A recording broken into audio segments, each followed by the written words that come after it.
Bismillahirrahmanirrahim. Faslun ari ieu eta hiji fasal alladzi ari perkara la yuftiru anu henteu ngabatalkeun itu alladzi mimma nyatana tina perkara yasilu anu tepi itu ma ilal jaufi kana liangan sab'atu afradin eta aya 7 pirang-pirang bagian ma tegasna perkara yasilu anu tepi itu ma ilal jaufi kana liangan binisyanin kusabab poho au jahlin atawana bodo au ikrohin atawana kapaksa wa bijiryani roikin jeung kusabab ngaberjalan keunana ciduh bima kalawan perkara baina asnanihi anu tetep itu ma di antara pirang-pirang huntuna si jalma wa qad ajaza bari nyata apa si jalma an majihi tina nyuduh keunana itu roik li udrihi karna udurna si jalma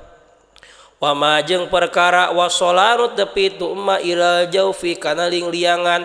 wa kana jeung kabuktian itu ma gubaro tariqin eta kekebul jalan wa ma jeung perkara wasola anu tepi itu ma ilaihi kana jauf wa kana jeung kabuktian itu ma gurbalata daqiqin eta kelebugna tipung au dubaban atawa naleur tairon anu hiber au nahwahu atawa saumpamana dubab wallahu jeung ari Allah a'lamu eta dat anu langkung uninga bisawabi kana bebeneran nas'alu nyuhunkeun abdi sadayana Allah ka Gusti Allah al-karim anu bageuran bijahi nabihi kalawan kagungan nabina Allah al-wasimi anu bijahi nabihi kalawan kagungan nabina Allah al-wasimi anu sae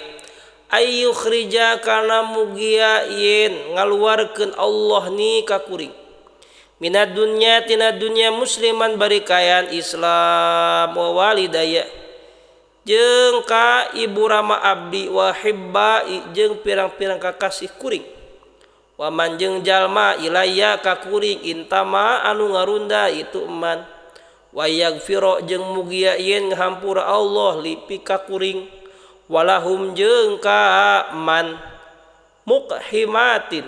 kana pirang-pirang dosa gede walumama jeung pirang-pirang dosa leutik wa shalla jeung mugia maparin rahmat ta'zim sallallahu Gusti Allah ala sayyidina kadunungan urang sadayana Muhammadin tegasna Muhammad ibni Abdillah putra pamegatna Abdullah ibni Abdul Muttalib putra pamegatna Abdul Muttalib ibni Hashimin putra pamegatna Hashim ibni Abdi Manafin putra pamegatna Abdi Manaf Rasulillahi tegasna utusan Allah ila kafatil khalqi ka sakabeh makhluk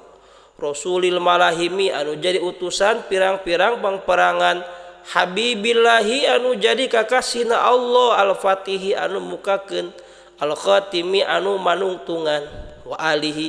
jeung kapula wargina Kangjeng Nabi wa sahbihi jeung sahabatna Kangjeng Nabi ajma'ina tegasna sakabehna